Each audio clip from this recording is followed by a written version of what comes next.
Good morning. তোমরা দেখতে পাচ্ছ আমরা দুর্গাপুর স্টেশনে দাঁড়িয়ে আছি। আমার বর আমাকে ভিডিও করছে। আমি একটু অস্বস্তি ফিল করছি, কিন্তু ভালো লাগছে। আজকে আমরা যাচ্ছি তারপর আমার চোখে একটু রোদ লাগছে, তাই চোখটা আমি ওরকম করছি, কিন্তু আমাকে বলছে ক্যামেরার দিকে তাকাও। এবার আমি তাকাবো, কিন্তু চারিপাশের লোকজন আমার দিকে তাকাচ্ছে, ওটাই আমাকে একটু অস্বস্তি লাগছে।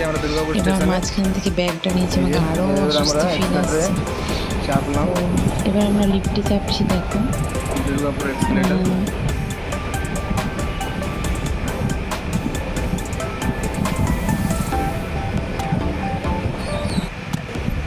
এবার চলে আসলাম স্টেশনের উপরে। এখনও আমরা দুর্গাপুর স্টেশনেই আছি। এবার ট্রেন ধরবো।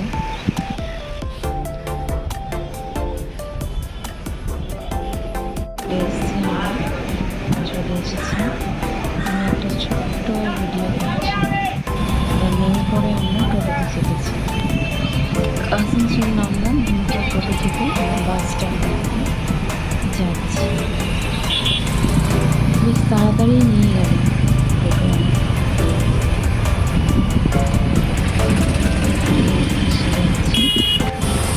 যাওয়ার পর আমাদের দেখাচ্ছি জন্য এসেছি।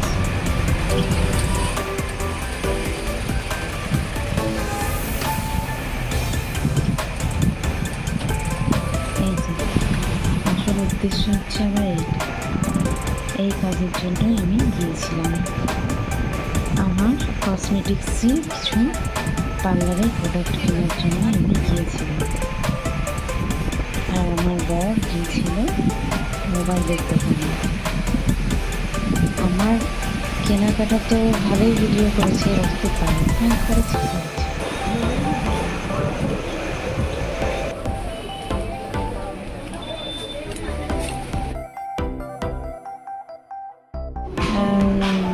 কলকাতা বাজার, এটা হচ্ছে সেকেন্ড ফ্লোর। এখানে বাচ্চাদের সব কিছু আছে, বেশ রিজনেবল প্রাইসে।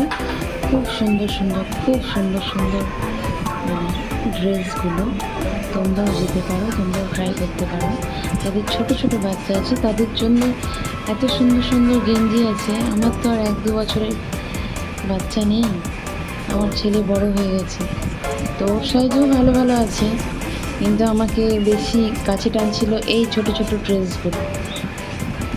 একটা অরেঞ্জ কালারের প্যান্ট আর একটা অরেঞ্জ কালারের গেঞ্জি মিলিয়ে আমি এখানে সেট করে দেখাচ্ছিলাম যে আমার যদি হচ্ছে আরেকটা নেক্সট বেবি থাকতো তাহলে আমি এটা নিয়ে যেতাম। কি কালারফুল ড্রেস! প্লাজোগুলো বেশ 250 টাকা করে, ভালো ভালো প্লাজো। তোমরা যেতে পারো এখানে। এই যে আমার বড় ভিডিও করতে ব্যস্ত, নিজে তো চশমা করে হিরো সেজে নিয়েছে। আমি সাধারণ এক ড্রেস পরে চলে গেছিলাম। তার জন্য আমি বলেছিলাম আমাকে বেশি নেবে না কেন।